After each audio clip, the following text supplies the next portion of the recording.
ಏನು ಮೂಡಾ ಹಗರಣ ಸಂಬಂಧಪಟ್ಟಂತೆ ಲೋಕಾಯುಕ್ತ ತನಿಖೆ ಆಗ್ತಾ ಇತ್ತು. ಅದರಲ್ಲಿ ಸಿದ್ದರಾಮಯ್ಯವ್ರಿಗೆ ಕ್ಲೀನ್ ಚೀಟ್ ಸಿಗ್ತಾ ಇದೆ ಅನ್ನೋ ಚರ್ಚೆ.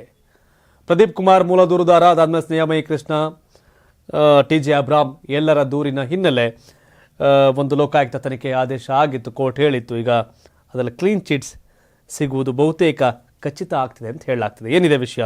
ಕರ್ನಾಟಕ ರಾಜಕೀಯದಲ್ಲಿ ಅಲ್ಲೋಲ ಕಲ್ಲೋಲ ಮೂಡಿಸಿದ್ದ ಮೂಡಾ ಹಗರಣ ಲೋಕಾಯುಕ್ತ ತನಿಖೆ ಪೂರ್ಣಗೊಂಡಿದ್ದು ವರದಿಯೂ ಸಿದ್ಧವಾಗಿದೆ. ಲೋಕಾಯುಕ್ತ ವರದಿಯಲ್ಲಿ ಸಿಎಂ ಸಿದ್ದರಾಮಯ್ಯ ಮತ್ತು ಅವರ ಪತ್ನಿ ಪಾರ್ವತಿಗೆ ಕ್ಲೀನ್ ಚಿಟ್ ನೀಡಿರೋದು ತಿಳಿದು ಬಂದಿದೆ. ಮೂಡಾ ಹಗರಣದಲ್ಲಿ ಸಿಎಂ ಸಿದ್ದರಾಮಯ್ಯ ಪಾತ್ರ ಎಲ್ಲೂ ಕಂಡು ಬಂದಿಲ್ಲ. ಡಿನೋಟಿಫೈ ಮಾಡುವಾಗ, ಭೂ ಪರಿವರ್ತನೆ ಮಾಡುವಾಗ ಅಧಿಕಾರಿಗಳು ನಿಯಮಗಳನ್ನು ಉಲ್ಲಂಘನೆ ಮಾಡಿದ್ದಾರೆ ಅಂತ ಲೋಕಾಯುಕ್ತ ತನಿಖಾ ವರದಿಯಲ್ಲಿ ಉಲ್ಲೇಖಿಸಲಾಗಿದೆ. ಮೂಡಾ ಆಯುಕ್ತರು, ರೆವಿನ್ಯೂ ಅಧಿಕಾರಿಗಳು ನಿಯಮಗಳನ್ನು ಗಾಳಿಗೆ ತೂರಿರುವುದು ಕಂಡುಬಂದಿದೆ.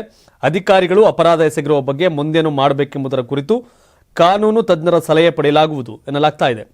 ಸೋಮವಾರ ಕೋರ್ಟ್ಗೆ ಸಲ್ಲಿಕೆ ಮಾಡಲಿದ್ದು ಮೂಡಾ ಹಗರಣ ತನಿಖಾ ವರದಿನ ಲೋಕಾಯುಕ್ತ ಅಧಿಕಾರಿಗಳು ಸಲ್ಲಿಕೆ ಮಾಡಲಿದ್ದು ಸೋಮವಾರ ಲೋಕಾಯುಕ್ತ SP TJ ಉದೇಶ್ ನೇತೃತ್ವದಲ್ಲಿ ತನಿಖೆ ನಡೆದು ವರದಿಯನ್ನ ಸಿದ್ಧಪಡಿಸಲಾಗಿದೆ.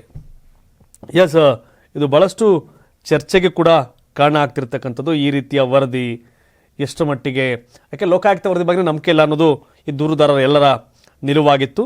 ಸೊ ಹಾಗಾಗಿ ಇದು ಮುಂದೆ ಏನಾಗುತ್ತೆ ಅಂತ ಕಾದು ನೋಡಬೇಕು. 84ರಿಂದ 50 kg ಬಂದೆ, ಆಮೇಲೂ ಸಣ್ಣಗೆ ಫಿಟ್ ಆಗಿದ್ದೀನಿ. ಅದಕ್ಕೆ ನಾನು ಯೂಸ್ ಮಾಡ್ತಾ ಇರೋದು ಜೀನಿ ಸ್ಲಿಮ್. ಸಣ್ಣ ಆಗೋಕ್ಕೆ ಜೀನಿ ಸ್ಲಿಮ್ ಯೂಸ್ ಮಾಡಿದೆ, ಹೆಲ್ದಿನೂ ಅದೇ. ನೀವು ಸಣ್ಣ ಆಗಬೇಕಾ, ಹೆಲ್ದಿ ಆಗಬೇಕಾ? ಹಾಗಿದ್ರೆ ಜೀನಿ ಸ್ಲಿಮ್ ಯೂಸ್ ಮಾಡಿ. ಸಣ್ಣ ಆಗೋದಕ್ಕೆ ಯಾವುದೋ ಪ್ರಾಡಕ್ಟ್ ಹೇಳ್ತಾ ಇದ್ದಾಳೆ, ಏನಾದರೂ ಸೈಡ್ ಎಫೆಕ್ಟ್ಸ್ ಇದೆ ಅಂತ ಯೋಚನೆ ಮಾಡ್ತಾ ಇದ್ದೀರಾ? ಖಂಡಿತ ಇಲ್ಲ, ಯಾಕಂದರೆ ಇದು ಕೆಮಿಕಲ್ ಫ್ರೀ. ಸಣ್ಣ ಆಗಬೇಕು ಅಂದರೆ ಜೀನಿ ಸ್ಲಿಮ್ ಯೂಸ್ ಮಾಡಿ.